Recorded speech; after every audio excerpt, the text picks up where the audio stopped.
तो cell cycle का interface all context में कंप्लीट कर दिया, एवरीथिंग मैंने कवर अप कर लिया। अब मैं बात करूंगा cell cycle must be regulated. Cell cycle must be regulated, regulation of cell cycle, regulation of cell cycle. तो सुनिएगा, transition from one phase to next phase should be controlled. Transition from one phase to next phase must be controlled, must be controlled. आइए समझते हैं इसको। मैंने क्या बोला, there are two main check points, there are two main restriction point जहां पर cell के ट्रांजिशन को रेगुलेट किया जाएगा। कहीं कहीं पर तीसरा चेक पॉइंट भी डालते हैं। तीसरा चेक पॉइंट डिवीजन फेज में मेटाफेज और एनाफेज के बीच में होता है, मेंशन कर देंगे। तो सुनिएगा, यहां पर there are two main restriction points या check points, two main restriction points या check points, ठीक है, where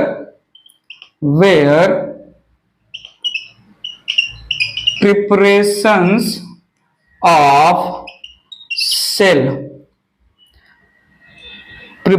of cell are checked. Transition from one stage to next stage ये करता है cyclin dependent protein kinases enzyme. Cyclin dependent kinases नाम ही enzyme का है। साइक्लिन डिपेंडेंट काइनेज एंजाइम को चाहिए साइक्लिन प्रोटीन। तो cyclin dependent kinase enzyme with cyclin protein help in regulation of cell cycle, transition from one phase to next phase.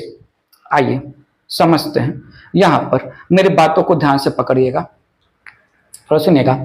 घर में picnic जाने का माहौल बना। अब पिकनिक छोटी मोटी चीज है, ठीक है।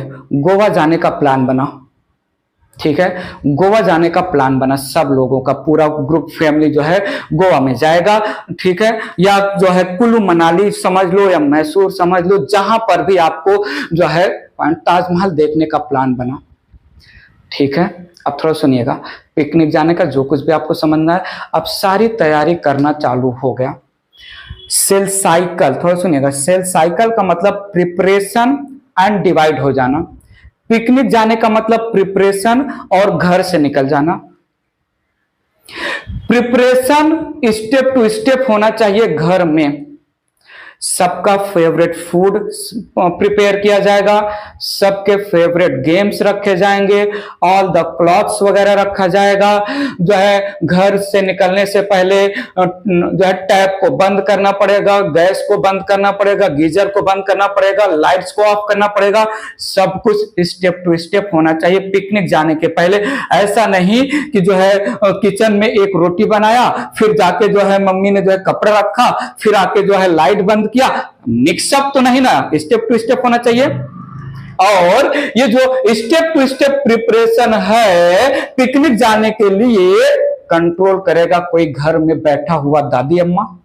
घर में बैठी हुई दादी अम्मा कंट्रोल करेंगी, रेगुलेशन करेंगी। थोड़ा सुनिएगा, तो मैं कुछ आपको ऐसा समझा रहा हूं। पिकनिक जाने के लिए 3 फेज ले रहा हूं। All the favourite food prepare करना, सबके फेवरेट क्लॉथ और गेम्स रखना, फिर लाइट ऑफ करना, टैप ऑफ करना, बंद करना, और जो है घर के दरवाजे में लॉक लगाना, और फिर निकल जाना। निकल जाना मतलब डिवाइड होने के लिए निकल गए। सारे लेडीज को किचन में भेज दिया गया, जाओ हर एक बच्चों के चाचा चाची मम्मी फैमिली के लिए जो है खाना बनाओ। लेडीज चले गए किचन में, सबका फेवरेट खाना पैक हो गया। अब नेक्स्ट क्या है, सारे लेडीज को भेजा जाएगा कि जाओ सबके जो है फेवरेट गेम और क्लॉथ वगैरह रखो, तो सब जो है उस पे, लेकिन उसके पहले दादी अम्मा आएगी।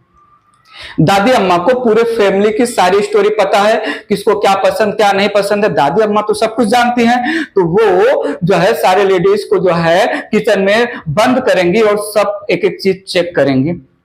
If everything is prepared for everyone, तब जो है दादी अम्मा अलाउ करेंगे ऑल द लेडीज को कि जाके अब दूसरा काम करो, चेक पॉइंट। सारा काम जो है गेम्स वगैरह रख दिए, सबके फेवरेट क्लॉथ रख दिए गए। अब फिर से दादी अम्मा आएंगी नेक्स्ट चेक करने के लिए। सब जो है जो भी जो है कैरी बैग रहेगा सब देखेंगे कि सबका जो है गेम वगैरह रखा गया है कि नहीं। उसके बाद फाइनली डिवाइड होने से पहले एक चेक पॉइंट और आएगा। फाइनली घर को छोड़ने से पहले दादी अम्मा एक और चेक पॉइंट को जो है परफॉर्म करेंगी कि सारे लाइट ऑफ है, गेट पे लॉक लगा है कि नहीं, गैस सिलेंडर, एवरीथिंग। पॉइंट समझा? तो दादी अम्मा कौन है? दादी अम्मा है साइक्लिन डिपेंडेंट काइनेज एंजाइम। और दो मेन चेक पॉइंट जहां पर सेल में जो भी प्रिपरेशन हुआ G1 S G2 before division check किया जाएगा। एक है G1 से S में जब ट्रांजिशन होगा तो G1 और S पर एक चेक पॉइंट लगाएंगे, फिर G2 और M फाइनली डिवाइड होने के लिए जब मदर सेल इंटर करेगा तो G2 और M में एक चेक पॉइंट लगाएंगे। दो जगह चेक पॉइंट होगा और इस दोनों चेक पॉइंट पे साइक्लिन डिपेंडेंट काइनेज चेक करेगा। ऑल द प्रिपरेशन को चेक करना ही चाहिए, मैं आगे आपको अच्छे से समझाऊंगा। चेक पॉइंट्स नहीं मानता check points tumour cell. Cancer cell check point नहीं मानता। जो कुछ भी बना नहीं बना, गलत बना सही बना, क्या फर्क पड़ता है, डिवाइड करते रहो। Cancer cell uncontrolled cell division. और नॉर्मल सेल अगर किसी G1 है G2 में कहीं पर कोई प्रॉब्लम आ गया है तो नॉर्मल सेल को बोला जाएगा करेक्ट करो अपने जो एरर्स को, या तो तुम्हें मार दिया जाएगा, अपोप्टोसिस करवा देते हैं, सेल का डेथ हो जाता है। पॉइंट समझा? सो सेल को कब क्यों कैसे डिवाइड होना है, G1 में सारी बातें हो गई, S में सारे प्रोसेस हो गए, G2 में सब कुछ। कैंसर बोलता है हम डॉन हैं, हमें पकड़ना मुश्किल ही नहीं नामुमकिन है। वो डिवाइड अनकंट्रोल्ड सेल डिवीजन करता है क्योंकि जो है चेक पॉइंट को मानता ही नहीं। और नॉर्मल सेल चेक पॉइंट नहीं मानेगा तो मार दिया जाएगा। कैंसर सेल का स्टोरी जो है जूलॉजी में human health and disease 12th standard में चैप्टर आएगा, वहां पर कैंसर और जो है HIV एड्स के बारे में बातें होंगी, वहां समझ लेना। थोड़ा यहाँ पर पॉइंट मेंशन करते हैं, थोड़ा सुनिएगा। ये जो है regulation of cell cycle, it is performed by cyclin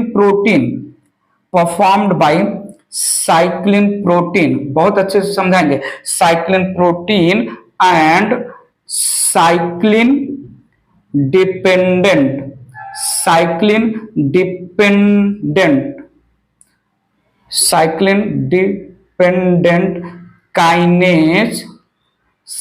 dependent kinase जिसको CDK बोलते हैं, साइक्लिन डिपेंडेंट प्रोटीन काइनेजेस या CDK, साइक्लिन डिपेंडेंट काइनेज।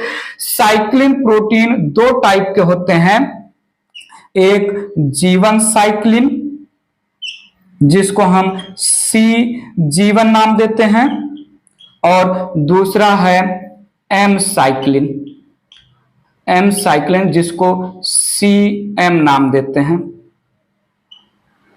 ठीक है, तो G1 से S में G1 साइक्लिन काम करेगा, G2 से M में M साइक्लिन काम करेगा। CDK एंजाइम है, इनिशियली इनएक्टिव होता है, इसका एक्टिवेशन और इनएक्टिवेशन एक स्टेज से दूसरे स्टेज के ट्रांजिशन को कंट्रोल करेगा। तो यहां पर नीड योर अटेंशन प्लीज, ये both control transition from one phase from one phase to next. समझेंगे, अच्छे से समझेंगे। ये इरेज कर रहा हूं। Regulation of cell cycle, regulation of cell cycle must है।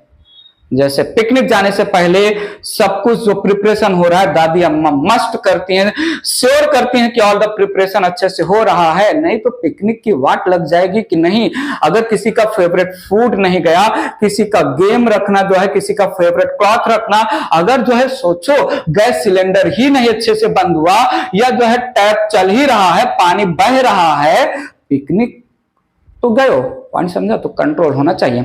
कंट्रोल करेगा कौन? दादी अम्मा। दादी अम्मा यहां पर कौन है? Cyclin dependent kinase. हेल्प लेते हैं साइक्लिन प्रोटीन का। इरेज करके समझाते हैं, थोड़ा समझिएगा। I need your attention. There are two restriction point. There are two restriction या चेक पॉइंट्स।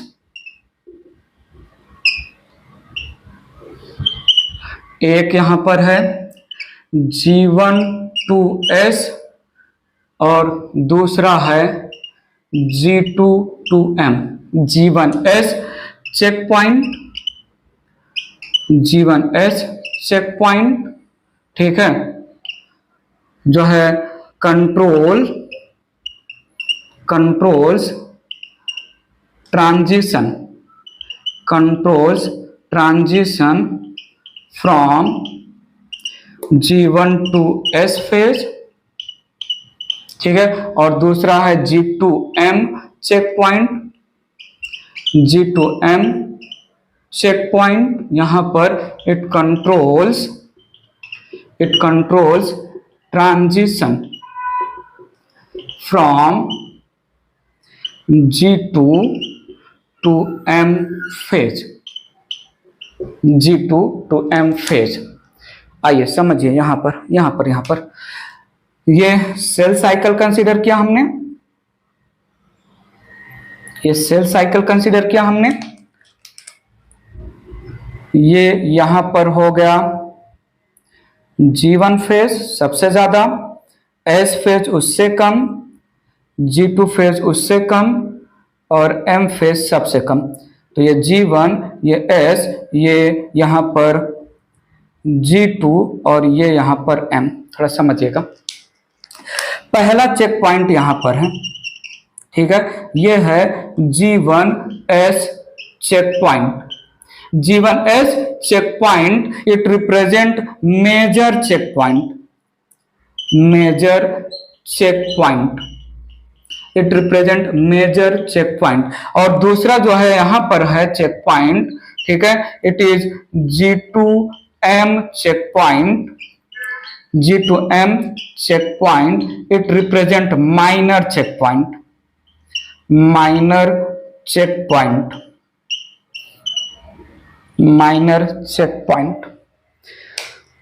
समझते हैं, थोड़ा देखते हैं। मदर सेल यहां पर है या न्यूली फॉर्म्ड सेल यहां पर है। इस न्यूली फॉर्म्ड सेल को मैंने मदर सेल बोला, ठीक है, मदर सेल बोला। आजू बाजू के जो भी चीज मैंने लिखा है जल्दी से लिख लीजिए। मैं इसको इरेज कर रहा हूं सो दैट मुझे आसपास में लिखना आसान हो जाए, ठीक है। तो आजू बाजू की चीजें मैं इरेज कर रहा हूं, समझिएगा प्लीज। यहां पर मदर सेल में जब तक जो है cell G1 to S G1 phase में काम कर रहा है, सो यहां पर इनिशियली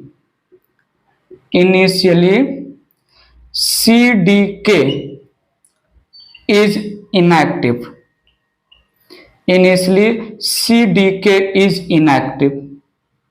CDK इनएक्टिव है। जीवन फेज चल रहा है, काम चल रहा है, उस समय जब तक जीवन फेज में जितने भी जो है प्रिपरेशन हो रहे हैं तब तक जो है CDK साइक्लिन डिपेंडेंट काइनेज ये जो है इनएक्टिव रहेगा। अब जब जो है जीवन फेज में ऑल द प्रिपरेशन कंप्लीट हो जाएगा तो एक्टिवेशन ऑफ CDK होगा। CDK ये फॉस्फोराइलेशन प्रोसेस के थ्रू जीवन साइक्लिन से जुड़ के जीवन साइक्लिन CDK कॉम्प्लेक्स बनेगा। थोड़ा सुनिएगा यहां पर ठीक है, तो यहां पर I need attention, during transition of G1 to S, needful attention, during transition of G1 to S होगा क्या, यहां पर समझिएगा, ये इनएक्टिव CDK एंजाइम जीवन साइक्लिन से जुड़ेगा, जीवन साइक्लिन से जुड़ेगा और अटैचमेंट के लिए एटीपी यूज होगा, फॉस्फोराइलेशन किया जाएगा एटीपी को यूज करके और बनेगा यहां पर G1 CDK complex, G1 CDK complex, it is called active CDK, active CDK। जीवन फेज में, जब तक जीवन फेज चल रहा है, CDK इनएक्टिव स्टेज में रहेगा, CDK एनर्जी यूज करके जीवन साइक्लिन प्रोटीन से कनेक्ट होगा, बनेगा G1 CDK complex that represent active CDK, और जैसे ही एक्टिव CDK होगा, this results in activation of CDK, activation of CDK results in transition from G1 to S। S phase में जो है सारे काम चल रहे हैं, S फेज में सारे काम चल रहे हैं, S फेज से G2 फेज में जाना है, S फेज से G2 फेज में जाना है, तो जीवन साइक्लिन प्रोटीन और साइक्लिन डिपेंडेंट काइनेज एंजाइम का जो है कॉम्प्लेक्स, उससे जीवन का डिग्रेडेशन कर दो, जीवन का ब्रेकिंग कर दो, CDK एंजाइम फिर से इनएक्टिव हो जाएगा। आई नीड योर अटेंशन, ड्यूरिंग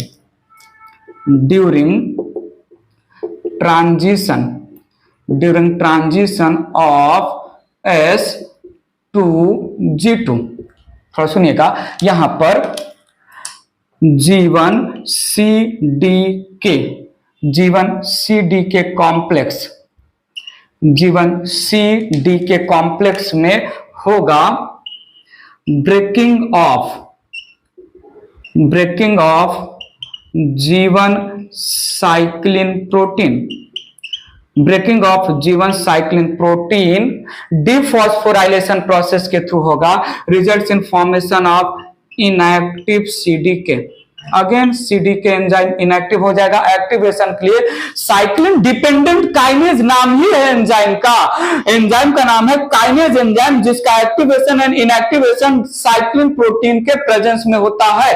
ठीक है, सो मैंने यहां पर किया डिफॉस्फोराइलेशन,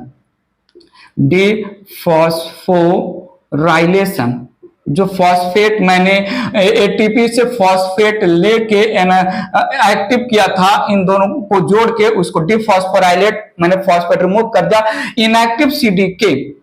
जैसे CDK इनएक्टिव होगा, साइक्लिन डिपेंडेंट काइनेज जो जीवन साइक्लिन के साथ अटैच था तब एक्टिव था, उस समय जीवन से S में ट्रांजिशन हो गया, S से G2 में जाना है, तो इस एक्टिवनेस को इनएक्टिवनेस कर दो, क्या मैं बोलूं, this results in transition from S to G2, point समझा। अब G2 फेज में CDK प्रोटीन इनएक्टिव है, G2 फेज में ऑल द प्रिपरेशन हो गए, G2 फेज से M फेज में जाना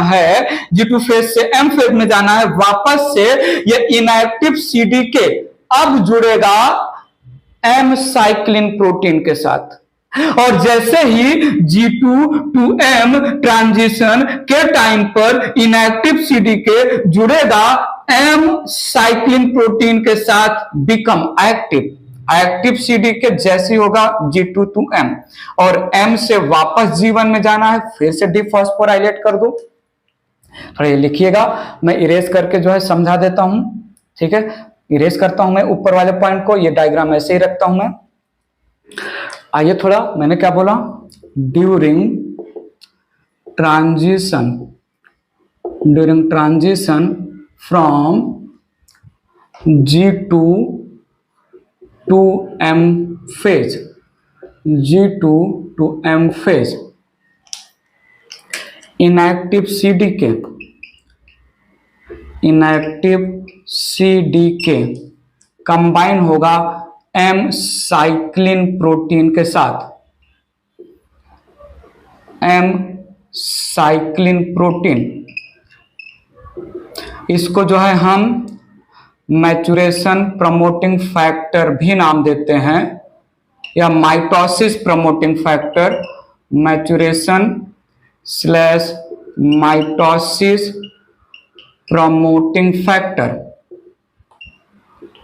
प्रमोटिंग फैक्टर। तो होगा क्या, यहां पर एम साइक्लिन और CDK कॉम्प्लेक्स बन जाएगा। ठीक है, साइक्लिन डिपेंडेंट काइनेज को चाहिए cyclin protein.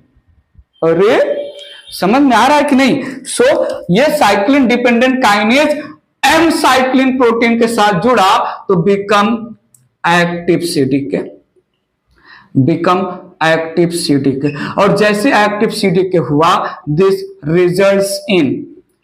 Results in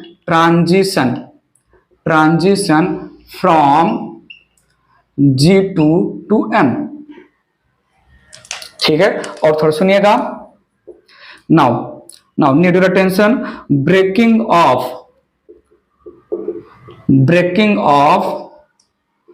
M cyclin protein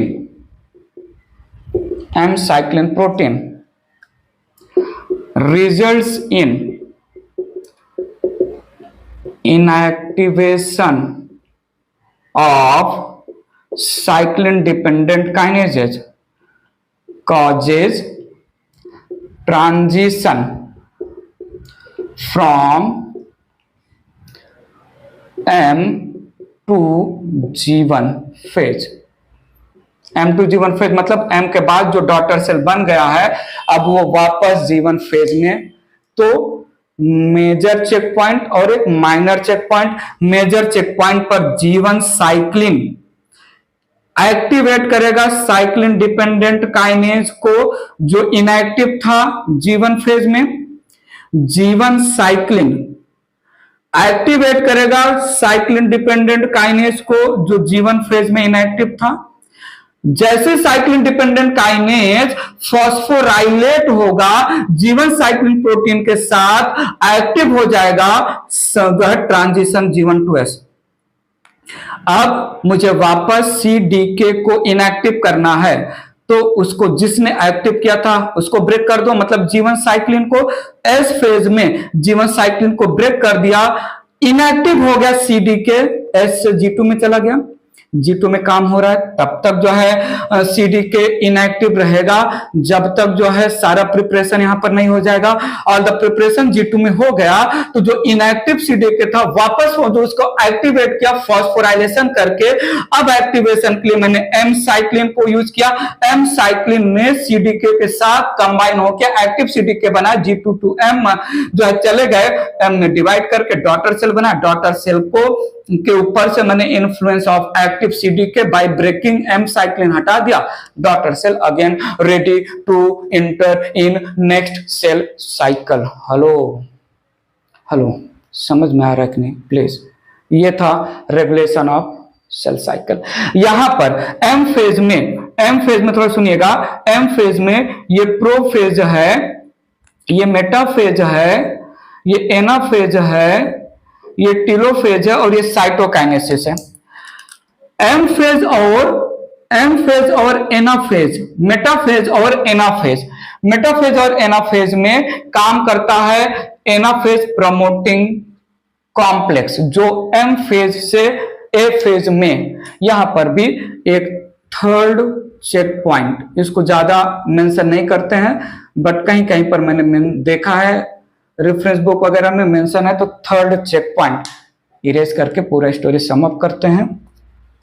need your attention here please. One more check point found between metaphase and anaphase of mitotic